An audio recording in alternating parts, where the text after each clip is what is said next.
देखिए, इजराइल के खिलाफ ईरान आखिर क्या कर सकता है और ईरान की क्षमता आखिर क्या है, ये बाइडेन अच्छी तरह से जानते हैं और इसीलिए बाइडेन ने ईरान से इजराइल को फुल प्रूफ करने के लिए समंदर में जो घेरा बनाया है, अब उसमें परमाणु पनडुब्बी की भी चर्चा हो रही है। फारस की खाड़ी में अमेरिकी परमाणु पनडुब्बी ने लंगर डाल दिया है। समंदर में अमेरिका के इस चक्रव्यूह में ईरान पूरी तरह घिर चुका है।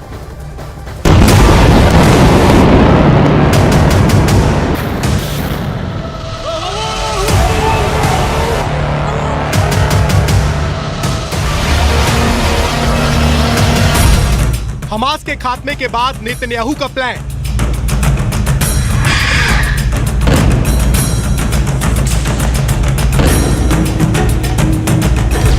ईरान बनेगा नेतन्याहू का अगला टारगेट। फारस की खाड़ी में जंग का नया मोर्चा।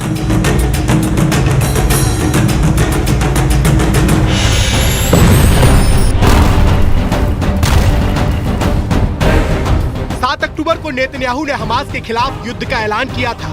7 अक्टूबर को नेतन्याहू ने कहा था हमास का अंत तुरंत होगा। 1 महीने के भीतर नेतन्याहू अपने लक्ष्य के करीब पहुंच गए हैं। जमीन से लेकर पाताल तक बने हमास के ठिकानों तक इजराइल की सेना पहुंच चुकी है।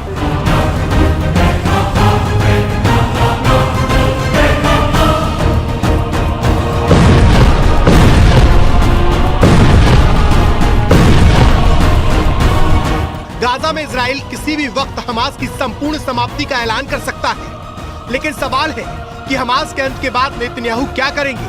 क्या हमास के अंत के साथ ही इजराइल का युद्ध समाप्त हो जाएगा? इसका जवाब सीधे सीधे देना आसान नहीं है, क्योंकि अमेरिका और इजराइल ने जमीन से लेकर समंदर और आसमान में जो तैयारियां कर रही हैं, वो सिर्फ और सिर्फ हमास के लिए नहीं है। फारस की खाड़ी में अमेरिका ने अपनी परमाणु पनडुब्बी USS फ्लोरिडा तैनात कर दी है। अमेरिका की ओहियो क्लास सबमरीन परमाणु ऊर्जा से चलने में सक्षम है। हालांकि अमेरिका ने दावा किया है कि वो इस पनडुब्बी में परमाणु हथियार नहीं रखता। USS फ्लोरिडा अमेरिका की उन 4 पनडुब्बियों में से एक है, जिसे परमाणु मिसाइल दागने वाली पनडुब्बी से बदलकर जमीन पर वार करने वाली मिसाइलों के लिए तैयार किया गया। हालांकि ये दावा अमेरिका का है, लेकिन पर्शियन गल्फ में इसकी तैनाती ईरान के लिए सीधा संकेत है और इराक में ईरान समर्थित मिलिशिया के लिए भी ये खतरे की घंटी बजा चुका है। 7 अक्टूबर के बाद से अमेरिका के 2 एयरक्राफ्ट कैरियर पहले से ही भूमध्य सागर में मौजूद हैं। युद्ध के बीच लाल सागर में अमेरिकी नेवी के डिस्ट्रॉयर लगातार अपनी मौजूदगी दर्ज करवा रहे हैं। इजराइल पर यमन की ओर से हूथियों के हमले के खिलाफ लगातार ढाल का काम कर रहे हैं। लेकिन अब फारस की खाड़ी में परमाणु पनडुब्बी की तैनाती ने पूरे इलाके में टेंशन बढ़ा दी है। दावा तो यही किया जा रहा है कि अमेरिका की परमाणु पनडुब्बी की तैनाती ईरान को मैसेज देने के लिए की गई है, क्योंकि पर्शिया यमन गल्फ में अगर कोई अमेरिका और इजराइल का इकलौता दुश्मन है तो वो ईरान।